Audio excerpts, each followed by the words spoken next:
राज ठाकरेजींनी सर्वे बघितलेला आहे की मुंबईमध्ये मनसेचा कसा सुपडा साफ होणार, उबाटा आणि मनसेसोबत येणार आणि या दोघाही पक्षाचा कसा मुंबई महानगरपालिकेमध्ये त्यांचा सुपडा साफ होणार आहे।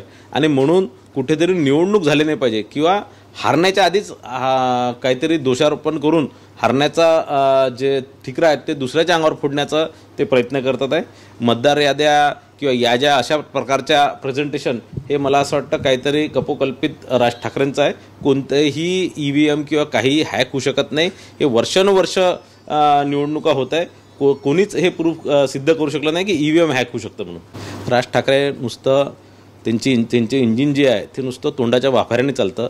कधी कोणतीही कर्तृत्व त्यांनी केलेलं नाही आहे, कधीही एकही महानगरपालिका किंवा एखादा ग्रामपंचायती त्यांनी निवडून आणलेली नाही आहे आणि ते फोडून काढून हे फक्त तोंडाच्या वाफाऱ्या सोडल्याने काही विकास होत नाही। राज ठाकरेजींना माझी या माध्यमातून विनंती आहे की कधीतरी नुसतं जो गरजते वो बरसते नाही असं माझं त्यांना मत आहे आणि त्यांनी निश्चितच त्यांच्यात दम असणार तर करून दाखवावे।